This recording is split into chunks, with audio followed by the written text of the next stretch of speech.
বাইরের বিভিন্ন দেশে এখন মায়া কান্না কাঁদছে যে আমি নির্বাচিত, সরকার আমারে পিটিয়ে বের করে দিয়েছে। ভণ্ডামি করা তো একা পান না। আপনি নির্বাচিত, এটা কুকুরও বিশ্বাস করবে? নিয়ে আসেন, ও যে কুকুর আছে ডাক দিন। কুকুরকে জিজ্ঞাসা করেন যে 15 বছর যারা ছিল ওরা কি নির্বাচিত ছিল? ও কথা বলতে পারলেও হাসবে, ঘোড়ার মতো হাসবে। কথা বললে না কেন?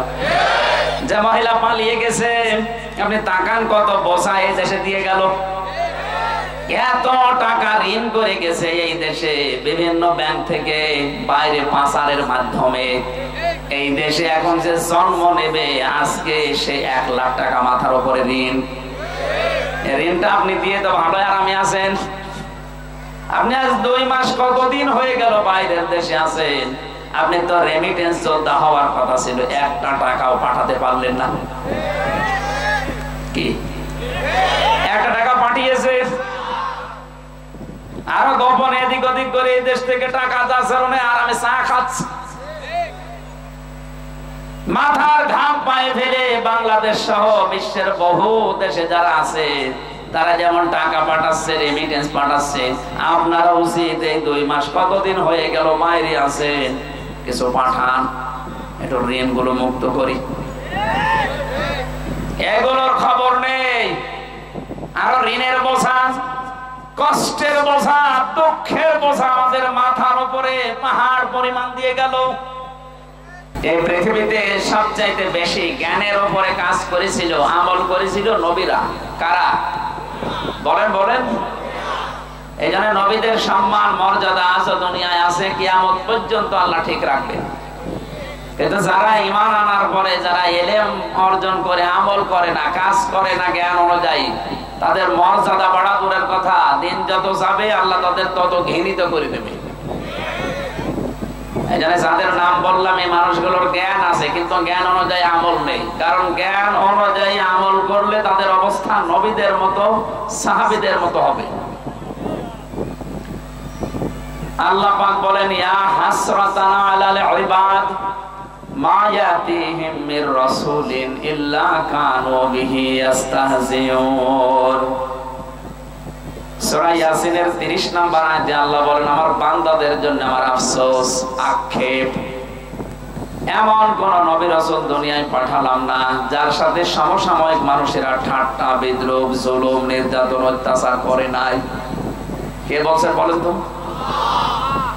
যেহেতু নবীরা তাদের প্রাপ্ত জ্ঞানের উপরে কাজ করতো, আমল করতো, এজন্য জালেম যারা, কাফের মুশরিক যারা তাদের উপরে জুলুম, অত্যাচার, ঠাট্টা, বিদ্রূপ করতো।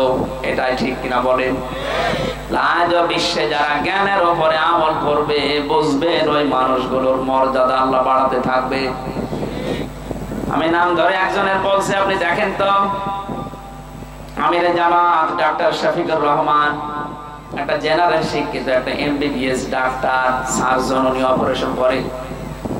অথচ লোকটা তার জ্ঞান অনুযায়ী, তার এলেম অনুযায়ী কাজ করার কারণে আল্লাহ এত উপরে তুলে দিয়েছে।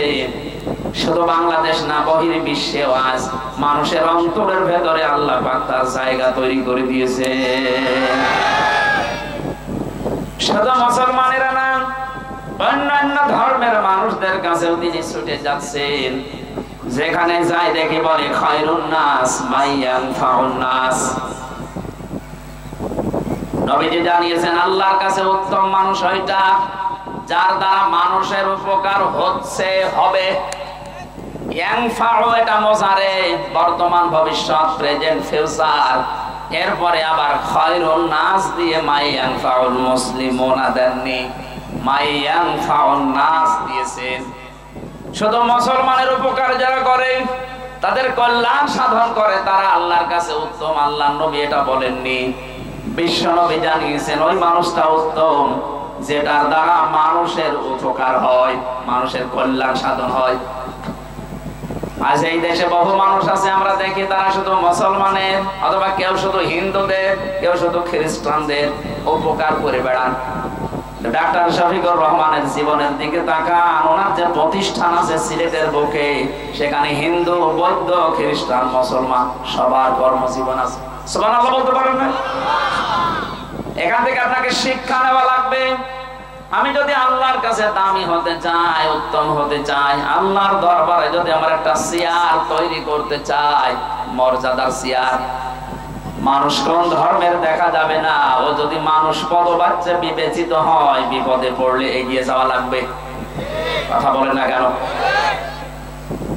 বিশ্বনবীর স্ত্রী হযরতে খাদিজাতুল কুবরা রাদিয়াল্লাহু তাআলা আনহা, তিনি ওই সময় মুসলমান হননি, ঈমান আনেননি, কিন্তু নবীজি যখন এসেই বললেন জাম্মিলুনি, আমাকে ঢেকে দাও, আমি ভয় পেয়েছি, হযরতে খাদিজা ওই দিন বলেছিলেন কাল্লা আল্লাহি মা ইউখসিকাল্লাহু আবাদান ইন্নাকা লা তাসিলুর রিহমা ওয়া তাহমিলুল কাল্লা ওয়া তাকসিবুল মা'দুমা ওয়া তুইনু আলা নাওয়াইবিল হক।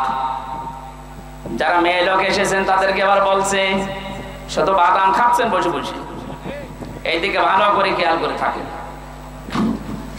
বিশ্ব নবীর স্ত্রী যে কথাগুলো নবীজিকে ওই দিন বলেছিলেন, আজ যদি কোন স্ত্রী তার স্বামীর চরিত্র নিয়ে এই কথাগুলো বলতে পারে, সে যেন এখন বিশ্বাস করে নিতে পারে যে হ্যাঁ, সে নবীর উম্মত আছে।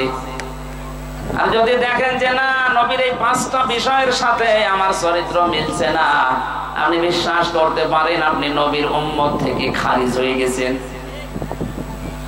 হযরতে খাদিজা ওই দিন বলেছিলেন কাল্লা, কখনো না, আল্লাহি, আল্লাহর কসম, মা ইউখসিকাল্লাহু আবাদান, আল্লাহ কখনো আপনাকে অপমান, অপদস্থ, ঘৃণিত, ভয় ভীতি দেখাতে পারেন না। ইন্নাকা লা তাসিলুর রিহমা, কারণ আপনি রেহেমের সম্পর্কগুলো ঠিক রাখেন। ও বাংলার মুসলমানেরা, এখানে হাজারো নামাজি, হাজারো রোজাদার মুসল্লি আমরা অনেকে বসে আছি, হজ করেছি 2-3 বার, তাহাজ্জুদের নামাজও পড়ে, কিন্তু রক্তের সম্পর্ক অনেকেরই ঠিক নেই। ভাই ভাইয়ের সাথে সম্পর্ক ঠিক নেই, নিজের আপন বোনের বাড়িতে যায় না, নিজের ছেলে মেয়ে যে রক্তের সম্পর্ক, যেটা মা বাবা, তার সাথেও সম্পর্ক ঠিক নেই। এটা দুনিয়ার কাজ মনে করে উনি ভুলি আছে, নামাজ পড়ছে। ইন্নাকা লা তাসিলুর রিহমা, অবশ্যই আপনি সম্পর্কগুলো জুড়ে রাখেন, সম্পর্কগুলো অটুট রাখেন, ঠিক রাখেন। সুতরাং যারা মানুষের সাথে সম্পর্ক ঠিক রাখে, এদের কেউ ভয় দেখাতে পারে না। আজ আমাদের এই সম্পর্কগুলো কোথায় চলে গেছে? বিশ্ব নবী বলেন, পৃথিবী তৈরি করার পর সব সৃষ্টি যখন শেষ হয়ে যায়, তখন এই যে রেহেম, যেটা সম্পর্ক, এটা আল্লাহর কুদরতি পাঁচে ভেতরে ছিল। ডাক দিয়ে বলে, মাবুদ, তুমি আমার ব্যাপারে কিছু বললে না, আমার ব্যাপারে তোমার সিদ্ধান্ত কি? সঙ্গে সঙ্গে আল্লাহ জবাব দিয়েছেন, রেহেম, সম্পর্ক ভালো করে শুনে রাখো। দুনিয়াতে যে বান্দা বান্দি তোমার সাথে সম্পর্ক ঠিক রাখবে, আমি তার সাথে আছি। তোমার সাথে যার সম্পর্ক ঠিক থাকবে না, আমি তার সাথে নেই। কত বড় কঠিন বিষয় আল্লাহর সিদ্ধান্ত দেখেন। সম্পর্ক যাদের ঠিক নেই, ওদের সাথে আল্লাহ নেই। এখানে বহু মানুষ আমি দেখতে পাচ্ছি, চেহারা দেখলে বুঝতে পারা যায় নিজের আপন জনের সাথে 3 দিন 10 দিন 3 বছরও কথা বলে না। ওয়াজ শুনতে এসেছি। কিসের ওয়াজ শুনে আপনি? কি হয়েছে? ওই যে মুরগিতে ধান খেয়েছে, এই নিয়ে কথা বলে না। কথা বলছে না। আখিরাতের সাথে সম্পর্কিত এমন কোন বিষয় নিয়ে যদি আপনি তার সাথে সম্পর্ক ত্যাগ করেন, জায়েজ আছে। আল্লাহর বিধান মানে না, এরকম বিষয় শেষ করে দেন। কিন্তু দুনিয়ার কোন তুচ্ছ বিষয় নিয়ে যদি আপনি তার সাথে সব মিটিয়ে ফেলেন, আল্লাহ আপনার সাথে সব মিটিয়ে ফেলবে। আল্লাহ যদি সম্পর্ক ঠিক না রাখে, আপনার নামাজ নেওয়ার জন্য আল্লাহ বসে আছে? বলেন। এজন্য যারা সম্পর্কগুলো নষ্ট করে ফেলেছেন, তাদের হাজারো ভয় চেপে বসবে। সেদিন কোন জায়গা থেকে যেন যাচ্ছিলাম, পুলিশ আমার গাড়ি রাতের বেলা থামানোর পরে বলছে, হুজুর বুকে ফু দিয়ে দিন। কেন? ডিউটি পালন করছিলাম, হঠাৎ দেখলাম ওই তাল গাছের ভেতরে কি যেন নড়ে উঠলো। তাল গাছের ভেতরে কি নড়ে, ওর ভয় পায়, ও তো ভয় পাবে। বহু সম্পর্ক দুনিয়াতে মানুষের নষ্ট করে দিয়েছে। আমি নিচে নামলাম না। এজন্য আমরা নামাজ পড়ি, রোজা রাখি, হজ করি, যাকাত দেই, দান সাদকা চাই করি, জিকির আজকার তাসবিহ তাহলিল আছে। এই সম্পর্কের বেলা এটা আমার মনে হয় অনেকে দুনিয়ার কাজ মনে করে ভুলে থাকে। এ সমাজে হাজারো মানুষের সম্পর্ক ঠিক রাখতে পারে না, তার অন্যতম কারণ আমাদের বউগুলো। এই কথা বলে না, যে সন্তান মায়ের কাছে ছাড়া খাবার খায় না, ওই সন্তান বিয়ের পরে শেষ পর্যন্ত মাকে বৃদ্ধাশ্রমে দিয়ে আসে। এর পেছনে যিনি ভূমিকা পালন করে তিনি ওই মহিলাগুলো।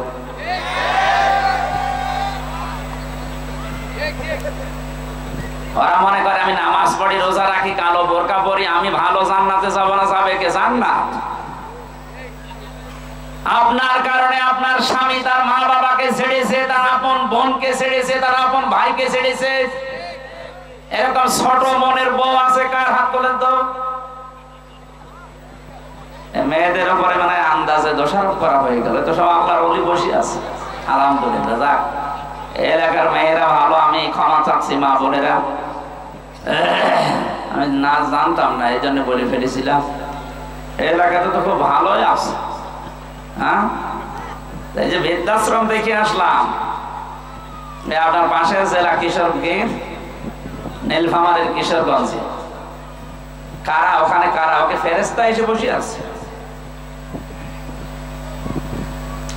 আপনাদের মা বাবা, আপনাদের ওখানে মা বাবা অনেকে লাইন দিয়ে দেখলাম বসে আছে, এইদিকে এইদিকে, ওদের চেহারার দিকে তাকালে বোঝা যাচ্ছে ওরা বড় দোয়া করছে। আমরা যারা স্বামী আছি, আমি যতটুকু বাস্তবতায় দেখি, আমি নিজের থেকে বলছি, আমি সহ পৃথিবীর কোন স্বামী চাই না যে বিয়ের পরে আমার মা বাবা আলাদা হয়ে যাক। কথা বলা লাগবে, কোন স্বামী এটা চাই? কিন্তু কালের আবর্তনে বাস্তবতার নিরিখে আমরা দেখতে পাচ্ছি অধিকাংশ পরিবারে তার মা বাবাকে আলাদা করে দেওয়া হচ্ছে এই স্ত্রীর কান পড়ার কারণে। আর ওই স্ত্রীকে মন্ত্র পড়ায় ওর মা আর ওর বড় বোন। এখানে যার বড় বোন আছে ওরা বিয়ে করবেন না? না, আমি হাসির খোরাকি। হাজারো পরিবারে সমস্যা আছে না? আমার বিশ্ববিদ্যালয়ে একজন শিক্ষক ছিল, ডক্টর আব্দুল্লাহ জাহাঙ্গীর রাহিমাহুল্লাহ, ইন্তেকাল করেছেন। একবার বলছিলেন যে কুষ্টিয়ার এক চেয়ারম্যান, সাবেক চেয়ারম্যান, উনি গেছে খুলনায় নিজের ছেলের বাড়িতে, যাওয়ার পরে কড়া নাড়ানোর পরে কলিং বেল টিপ দিয়েছে, এসেছে বেলে ছেলে। রাত তখন 10:30 বাজে, ডাক দেব, বলে আব্বা তুমি এত রাতে আসলে? কাজে এসেছিলাম, শেষ পর্যন্ত আর যেতে পারিনি, এই জন্য তোর বাড়িতে আজকে থাকবো, কালকে যাব। আসো ভেতরে। ভেতরে নেওয়ার পরে জিজ্ঞাসা করছে, আব্বা তুমি খেয়ে এসেছো? ছেলের বাড়িতেও খেয়ে যায়। বুঝতে পেরেছে আমার ছেলের অবস্থা কোন পর্যায়ে আছে। কথা বলে না, ঠিক আছে আমার খাওয়া লাগবে না, এতটুকু বলার পরে ছেলে স্ত্রীর কাছে গিয়ে বলছে, দেখো আমার বাবা এসেছে, রান্না করো। না, আমি সেই সন্ধ্যা থেকে রাত 10:30 পর্যন্ত আমি সিরিয়াল দেখছি, আমি ক্লান্ত। কি দেখছে? সিরিয়াল গুলো একটার পরে একটা আমি দেখছি, আমি আর পারবো না। তোমার বাবা তুমি পারলে রান্না করে খাওয়াও বা হোটেল থেকে নিয়ে এসে খাওয়াও। এ কথা চেয়ারম্যান শুনে ফেলেছে। ছেলেকে ডাক দিয়ে বলছে, কিছু বলা লাগবে না বৌমাকে, আমার খোদা নেই, আমি খেয়ে এসেছি, তোরা ঘুমিয়ে পড়। 1-1.5 ঘন্টা পরে রাত 12:30টার দিকে হঠাৎ কলিং বেলকে যেন টিপ দিয়েছে। বাইরে যেয়ে দেখে ওর নিজের ছোট শালা। ডাক দিয়ে বলছে, দোলা ভাই আমি আজ বাড়ি যেতে পারিনি, চলে আসলাম। ঠিক আছে আসো, তোমারে দিয়ে খেলা শুরু হবে। ঘরের ভেতরে নিয়ে বলছে রান্না করো। পারবো না, তোমার ভাই এসেছে। এবার উঠিস। রান্না কমপ্লিট করে যখন খাবার খাবে, বাবাকে এবার ডাক দিচ্ছে, আব্বা তোমার বৌমা রান্না করেছে, খেয়ে নাও। বাবা তো বুঝেছে যে রান্না কার জন্য। কথা বলে না কেন?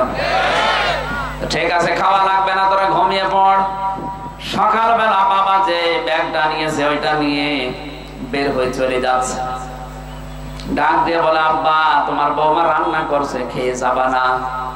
চোখের পানি ফেলে হাউমাউ করে কাঁদে আর বলে, সন্তান আমি যেদিন তোর শালা হব ওই দিন খেয়ে যাব। এটা হাসির খোরাক কিনা? একটা বাবা কত দুঃখ পেলে এই কথা বলতে পারে বলেন তো? কারণ সে জানে যে রান্না আমার জন্য না, এটা তো শালার জন্য ওর বউ রান্না করছে। এজন্য বলছে, রান্না আমি আজকে খাবো না, যেদিন তোর শালা হব ওই দিন খেয়ে যাব। আমার তো মনে হয় এখানে কুষ্টিয়ার ওই চেয়ারম্যানের মতো হাজারো মানুষ বসে আছে, তারা তার ছেলে আর বৌমার কাছে ওই রকমই। সম্মানিত মা বোনেরা, আপনাদেরকে আমি সত্যিই ভালোবাসি। আপনি এই ছোট একটা বিষয়ের কারণে জাহান্নামী হয়ে যাবেন আমি চাই না। কি হবে আপনার নামাজ দিয়ে, কি হবে আপনার সিয়াম দিয়ে? হজ করে আসেন, দান সাদকা করেন, জিকির আজকার করেন, কষ্ট করেন, কি হবে? পারিবারিক জীবনে এই সম্পর্কটা যদি আপনি ঠিক রাখতে না পারেন, এই যে কোরআন আমার হাতে, আল্লাহর কসম আপনার সাথে আল্লাহ সম্পর্ক কাট করে দেবে। এই জন্য আশা করছে আপনার স্বামীকে এভাবে উল্টা পাল্টা বোঝাবেন না, তাকে মানসিক চাপে রাখবেন না, তাহলে আপনার নামাজ রোজা হজ যাকাত সব মাঠে মারা যাবে।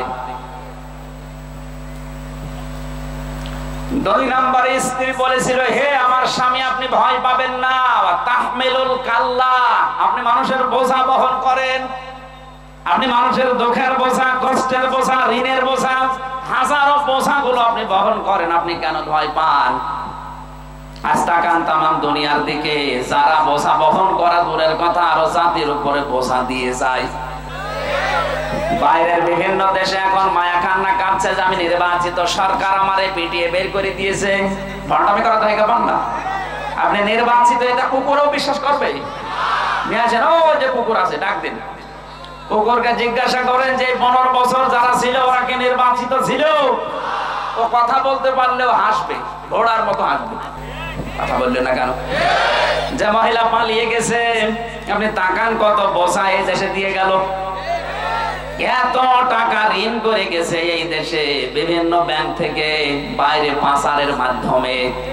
এই দেশে এখন যে জন্ম নেবে আজকে সে 1 লাখ টাকা মাথার উপরে ঋণ। ঋণটা আপনি দিয়ে তো ভালো আরামে আছেন। আপনি আজ 2 মাস কতদিন হয়ে গেল বাইরের দেশে আছেন, আপনি তো রেমিটেন্স যোদ্ধা হওয়ার কথা ছিল, 1টা টাকাও পাঠাতে পারলেন না। কি 1টা টাকা পাঠিয়েছে, আরো গোপনে এদিক ওদিক করে এই দেশ থেকে টাকা যাচ্ছে, আরামে চা খাচ্ছে।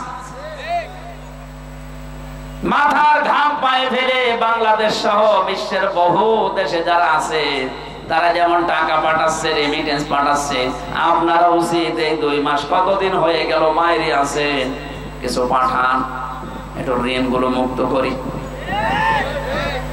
এগুলোর খবর নেই। আরো ঋণের বোঝা, কষ্টের বোঝা, দুঃখের বোঝা আমাদের মাথার উপরে পাহাড় পরিমাণ দিয়ে গেল। এখনো পর্যন্ত বাংলার বিভিন্ন হাসপাতালে 2780 জন মানুষ কাতরাচ্ছে, কারো হাত নেই, কারো পা নেই, কারো চোখ নেই, কারো লজ্জা স্থান উড়ে গেছে।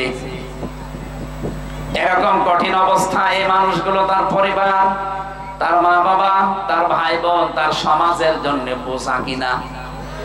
আসতে বলেন। আপনি রাগ না করে বাস্তবের সাথে মিলান।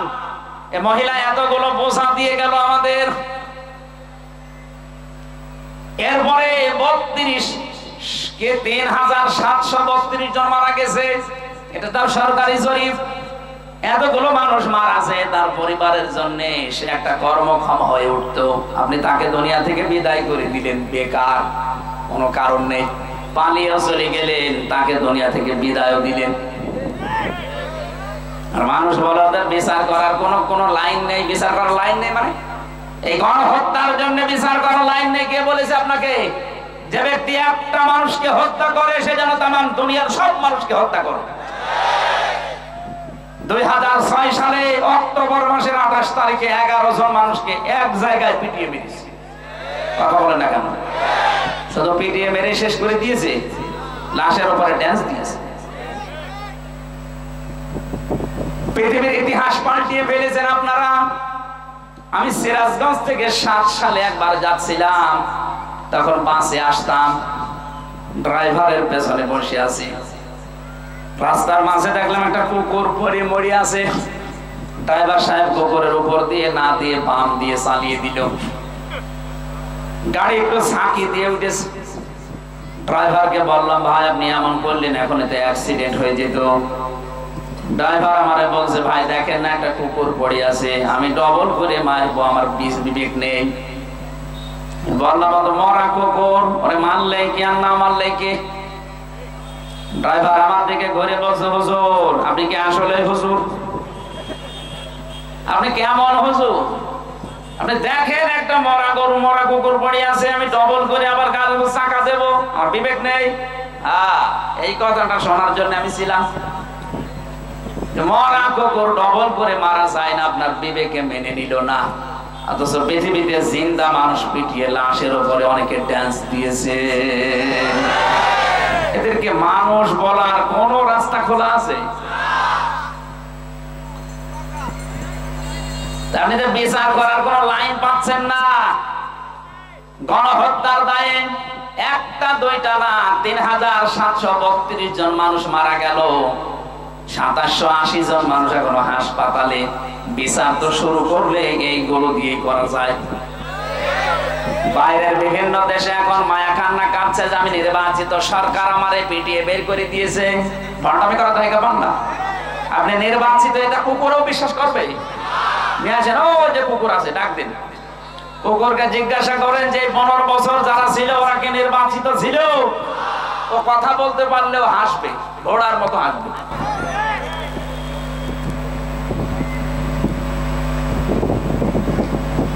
কোরআনে কারীম জানিয়েছে, হুয়া জিতাবাকুম ওয়া মা জাআলা আলাইকুম ফিদ-দীনি মিন হারাজ। সূরা হজের 78 নম্বর আয়াতের মাঝের অংশে আছে, রব্বুল আলামিন বলেন তিনি তোমাদেরকে নির্বাচিত করেন। দিনাজপুরবাসী নির্বাচিত করা হয় যার মাধ্যমে, ওই পদ্ধতির নাম নির্বাচন। আপনারা কি কবরে আছেন?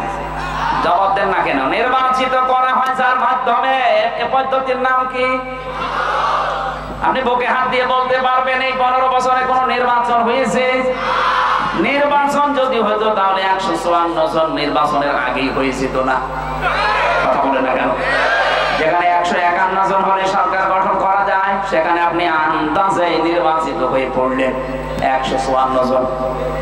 আর এর আগের টার্মে যা করলেন, দিনে ভোট হবে, আগে রাতেই আপনি শেষ করে দিলেন। আপনি নির্বাচিত হলেন কোন কায়দায়? এটা দিনের ভোট যে রাতে হয়েছে, এটা প্রমাণ আমি নিজে। আমি জেলখানায় 3টা বছর ছিলাম, আমার সাথে এক ওসি সাহেব ছিল ছেলে। একবার তাওবার ব্যাখ্যা করলাম ওনারে, উনি আমারে বলছে, হুজুর আপনি যেভাবে তাওবা শোনালেন আমারে, আমারটা দেখেন তো তওবা হয়েছে কিনা। কি তাওবা? বলছে যে নির্বাচনে আমি বাইরে ছিলাম, ওই সময় আমার দায়িত্ব ছিল ফেনীতে। রাত 12টার পরে আমার যে দলবল আছে এগুলো নিয়ে আমি ভোট কাটা আরম্ভ করলাম আল্লাহর নামে। কার নামে? আল্লাহর নামে আরম্ভ করলাম। সত্যি কোরআন শরীফ যা বলেছে আমি অতটুকুই বলছি। আল্লাহর নামে ভোট কাটা আরম্ভ করলাম একেবারে ফজর পর্যন্ত। বাক্স ভর্তি করে জমা দিয়ে দিলাম, তাড়াতাড়ি করে গোসল করে ওযু করে নামাজ পড়লাম। এবার আমি পড়লাম আস্তাগফিরুল্লাহ, আমার তাওবা হয়েছে। একে তাওবা বলে? একে তাওবা হয়েছে না ভণ্ডামি? আজ এই 15.5 বছর ওনার আমি ওই দিন বলেছিলাম, স্যার আপনার তাওবা হয়নি, আপনার ইয়ার কি হয়েছে? যদি আপনি সত্যিই তাওবা করেন আল্লাহর কাছে না, কারণ আপনি তো আল্লাহর হক নষ্ট করেননি, আপনি হক নষ্ট করেছেন হামজার। কথা বললেন না কেন? আমার মতো হামজার হক আপনি একটা দুইটা না, একটা এমপি বানাতে 3.5 লাখ 4 লাখ মানুষের রায় লাগে, আপনি নিজে নিজেই সব দিয়ে ফেললেন। আপনি যদি এখন মাপ পেতে চান আল্লাহর কাছে আস্তাগফিরুল্লাহ পড়লে হবে না, আমার মতো হামজা 4 লাখ এদের কাছে আগে ক্ষমা চাবেন। বড় দুঃখের বিষয় এই 15.5 বছরে অনেকেই কিন্তু মারা গেছে। আপনি তার কাছে ক্ষমা চাবেন কি করে? তার মানে আপনার দুনিয়াও শেষ আর আখিরাত তো শেষই। যাদের হক নষ্ট করলেন, কিয়ামতে আল্লাহ যখন বিচার ব্যবস্থা আরম্ভ করবে তখন ওই মানুষকে ডেকে বলবে তোর হক তুই পাও না, এর কাছে নিয়ে নে। আপনার কিছুই থাকবে না, যতটুকু নেকির কাজ ছিল ওখান থেকে দেওয়া আরম্ভ হবে। 4 লাখ মানুষকে যদি আপনি হক দিতে থাকেন, কয়টা নেকির কাজ করেছেন? সেটা দিতে দিতে আপনার সব শেষ। আরো পাওনাদার আমার মতো হামজা এসে বলবে আমিও দিতে পারিনি, আমারটা দেন। কি করবেন তখন? বলবে আল্লাহ আমারটা না নিয়ে আমি এর ছাড়বো না। শেষ পর্যন্ত আল্লাহ পাক যেহেতু ন্যায় বিচারক, বলবে তোর যা অপরাধ আছে মাথার উপর চাপিয়ে দে। আপনি কি করলেন, কার জন্য করলেন? আপনার বিবেককে একটু নাড়া দেয় না? নাকি বিবেকের উপরে কুকুরে প্রসাব করেছে? ও বলছে ঠিক।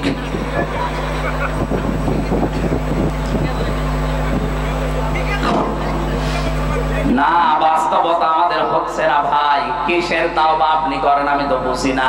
দোষ করে একজনের কাছে, ক্ষমা চায় আরেকজনের কাছে। এটা সাফ সাফ বলছে, কেউ যদি তাওবা করতে চান, অপরাধ করবেন যার কাছে, ক্ষমা চাবেন তার কাছে।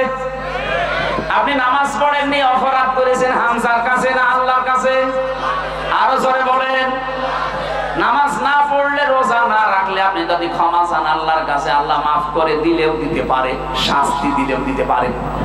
কিন্তু আপনি আমার হক যদি নষ্ট করে থাকেন, এই যে 3টা বছর বিনা কারণে আমারে আটক করে রাখলেন ফাঁসির কন্ডেম সেলের ভেতরে, এমনকি আমারে আয়না ঘরে আপনি রেখেছিলেন। মামলা আমার কিছুদিন আগে সব খারিজ হয়ে গেছে, প্রমাণ হয়েছে আমার কোনো দোষ নেই, আমি নির্দোষ। তাহলে নির্দোষ মানুষের জীবন থেকে 3টা বছর নষ্ট করে দিলেন। আমার হক ছিল আমার স্ত্রীর, আমার সন্তানদের, আমার মা বাবা, এই কথা বলছেন না, তাদের হক গুলো আপনি নষ্ট করেছেন আপনার ইচ্ছার কারণে। আপনি যদি শুধু একটু ইচ্ছা করতেন ছেড়ে দিতে পারতেন। মামলাটা প্রায় 33 বার সিএমএম কোর্ট, জজ কোর্ট, হাইকোর্টে উঠেছিল, তারপরও বলেছে না জামিন যেন দেওয়া না হয়। অথচ সেই জজই এই স্বাধীনতার পরে মামলা তুলতে দেরি, মামলা এভাবে দেখে বলছে কি দিয়ে বিচার করবো, কোনো মাল নেই, যা সব জামিন দিয়ে দিল। শুধু জামিন না, একেবারে জীবনের মতো খারিজ করে দিয়েছে। আদালত কর্তৃক প্রমাণিত আমি নির্দোষ, আমার কোনো দোষ এ মামলার সাথে পাইনি। আমার মতো হাজারো হাজারো হাজারো মানুষ, প্রায় 1,10,000-এর মতো মানুষ জেল কাটতেছে।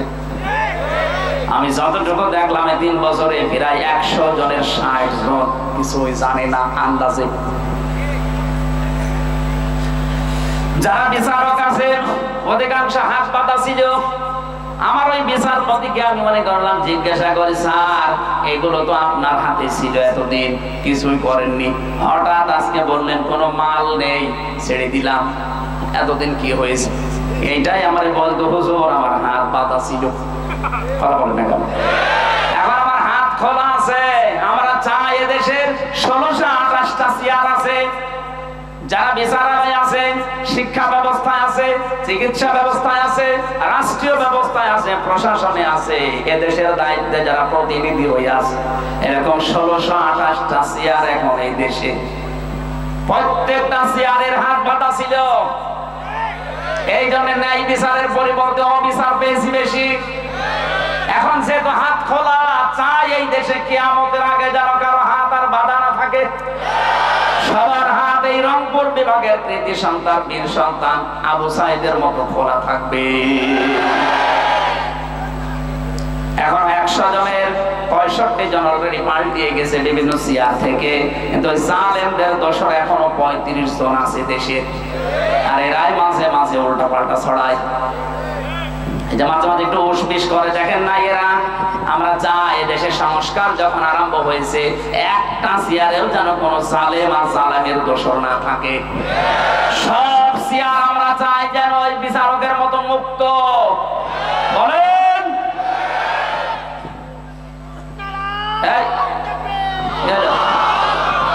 দিনকাল ভালো হয়নি, এখনো থাকবে দেওয়া আর কিছুদিন পরে।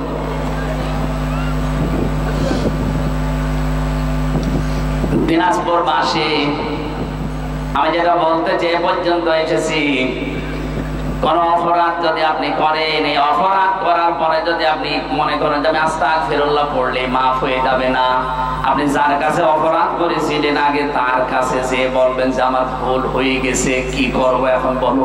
ও যদি বলে আপনি আমার 5 লাখ টাকা লস করে দিয়েছেন মিথ্যা মামলা দিয়ে, মিথ্যা সাক্ষী দিয়ে, উকিলের মাধ্যমে, এই উকিলকে টাকা দিয়ে আপনি আমার বাড়ি থেকে বেকার 5 লাখ টাকা নষ্ট করে দিয়েছেন, ওই 5 লাখ টাকা আগে ফেরত দিন, তারপরে আপনার আমি মাফ করব, আপনার তাই করা লাগবে।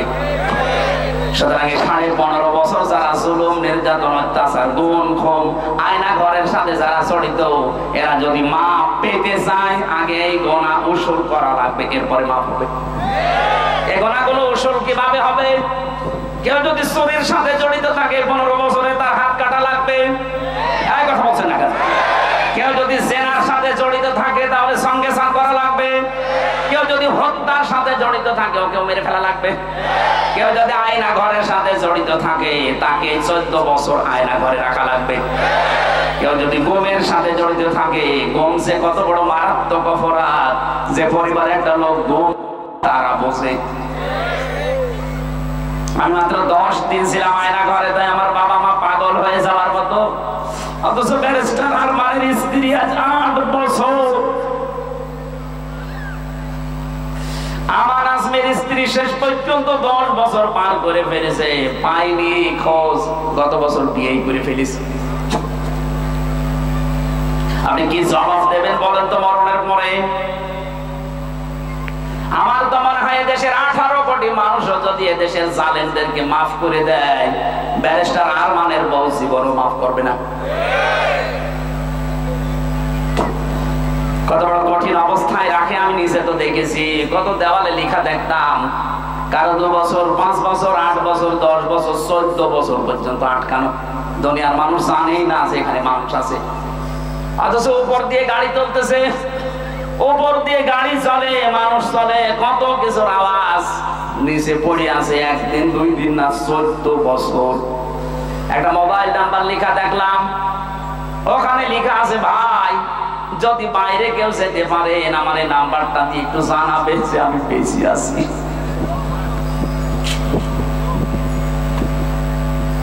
আমার সাথে মুফতি ফখরুল ইসলাম ছিলেন, উনি আমার একদিন ডাক দিয়ে বলছে, হামজা ভাই আপনারা কি অবস্থায় রাখেছিল আমি জানি না, আমাদের এই কিছু পায়ের ভেতর দিয়ে হাত দিয়েছে, এভাবে হাত দিয়ে সামনে হাতের সাথে যেখানে লোহার বেড়া দেওয়া, এই লোহার রডের সাথে হাত দিয়ে হ্যান্ডকাপ দিয়ে বেঁধে দিয়েছে। 2 দিন 3 দিন 5 দিন পরে খুলে দিলে তো হয়, বছরের পর বছর আমার এভাবে রেখে দিয়েছে। টয়লেট করার জন্য মাত্র 1-1.5 মিনিট 2 মিনিট সময় দিত, সকালে দিত পচা ছোলা, দুপুরে খাবার দিত মনে হচ্ছে কেউ মাখিয়ে দিয়েছে। এইটা করে করে আমি বছরের পর বছর কাটিয়েছি। আমাকে যখন কন্ডেম ছেলে দিয়ে দিল ফাঁসির, দেখতাম ওই আর আমি এক ঘরে ছিলাম, 60 পাট হয়ে হাত পা ছেড়ে দিয়ে পড়ি আছে। কি ভাই আমার করে শুয়ে থাকেন কেন? আমার বলছে হামজা এই যে শুয়ে থাকা এটা যে কত বড় নিয়ামত আমি টের পেয়েছি। একটা মানুষকে যদি পায়ের ভেতর দিয়ে হাত দিয়ে এভাবে ঘন্টার পরে ঘন্টা, না এটা যে কোন বছর আমরা জানি না, কোন মাস তাও জানি না, কয়টা বাজে এটা কোনো জানার কোনো স্কোপই নেই। বলেন তো এভাবে একটা মানুষকে 14 বছর যদি ওইভাবে কাউকে রাখে, কাউকে 8 বছর, কাউকে 10 বছর, কাউকে 3 বছর রেখে দিয়েছে। আমার মাঝে মাঝে মনে হয়তো আমাদের যারা দায়িত্বে থাকতো এই মানুষগুলো বাইরে যেয়ে ওদের স্ত্রীর সাথে মিলামেশা করে কি করে, ওরা যে বাড়িতে যে সংসার করে খাবার খায় কি করে খায়, যে দৃশ্য ওরা নিজেরা দেখে গেল। আর এখনো পর্যন্ত অনেকে জালেমের সাফাই কাজে কি করেছে, ওরে শয়তান কি করেছে তুই 10 দিন থাক, ওর মুখের উপর অন্য কিছু মারা দরকার। এখনো পর্যন্ত বলে কি করেছে কি করেছে, আপনারা নিয়ে চলেন 5 দিন থাকবেন, আপনি বেহুশ হয়ে এমনি মরে যাবেন। আমাদের কাছে তারা কোরআন শরীফ ছিল মুখস্থ, আমরা হাফেজ, কোরআন পড়েছি যে কত খতম আল্লাহ জানার আমি জানি। আপনার তো কোরআনও নেই, কি পড়বেন আপনি? আপনার 10 বছর 14 বছর লাগা লাগে না, 14 দিন থাকেন এমনি লাশ হয়ে বেরিয়ে যাবে। আমি যে বেরিয়ে এসেছি এই 3টা বছর পরে, আমার এখন সৌভাগ্য আমি বেঁচে আছি, কিন্তু রোগ হয়ে গেছে, বিভিন্ন রোগ শরীরে এখন এই যে স্বাভাবিক হচ্ছে। এত ঔষধ, পাওয়ার ঔষধ চলছে আমার, প্রতিদিন 2-3 হাজারের পাওয়ার ওষুধ চলছে।